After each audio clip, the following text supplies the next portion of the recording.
एक भिखारी था जो कि अक्सर ट्रेन में भीख मांगता था। एक दिन की बात है, वह रोज की तरह ही भीख मांग रहा था। तब उसे ट्रेन के अंदर एक सूट बूट वाले व्यक्ति को देखा, जिसे देखकर भिखारी को लगा कि यह व्यक्ति भीख में जरूर कुछ अच्छा देगा।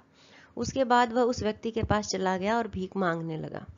भिखारी ने कहा, सेठ कुछ दे दो ना। सेठ, तुम कौन हो?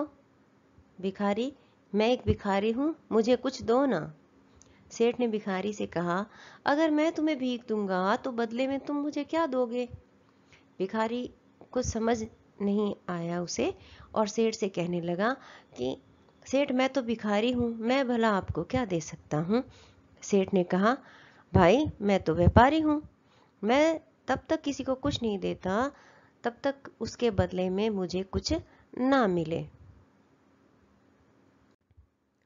उसके बाद सेठ का स्टेशन आ गया और वह उतर गया, लेकिन उसकी कई बातों से भिखारी सोच में पड़ गया और सोचने लगा कि क्या इसीलिए उसे कम भीख मिलती है, क्योंकि वह भीख के बदले लोगों को कुछ दे नहीं पाता।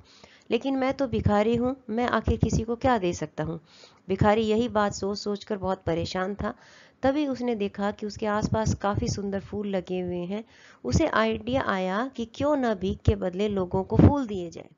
अगले दिन से भिखारी ने भीख के बदले लोगों को फूल देना शुरू कर दिया, जिससे खुश होकर भिखारी को भीख में काफी कुछ इजाफा होने लगा। एक दिन उसे फिर से वही सेठ ट्रेन में दिखाई दिया और वह उस सेठ के पास गया और सेठ से कहा कि सेठ, आज मेरे पास आपको देने के लिए कुछ है। तो उसने सेठ को एक सुंदर फूल दिया।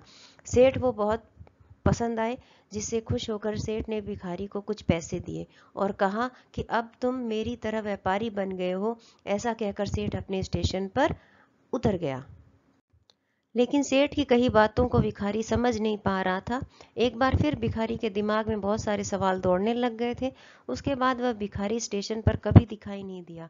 काफी दिन बीत गए। तकरीबन 1 साल के बाद दो व्यक्ति सूट बूट में आमने सामने बैठे हुए थे। तब एक ने दूसरे से कहा कि साहब, आपने मुझे पहचाना?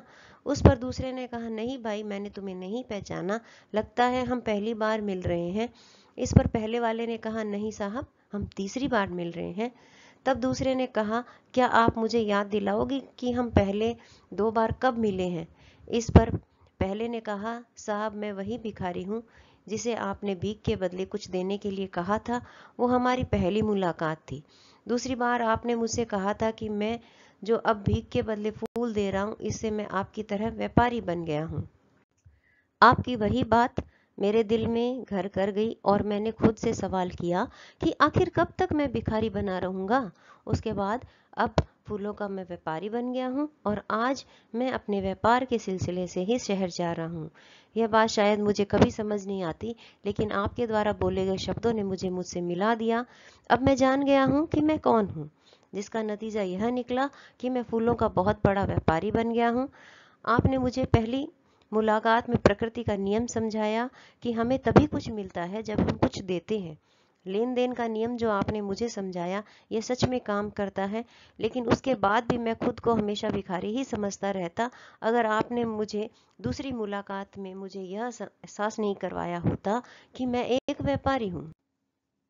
भारतीय मनुष्यों ने इसीलिए स्वयं को जानने पर सबसे ज्यादा जोर दिया है और कहा है, सोहम शिवोहम, सोहम शिवोहम।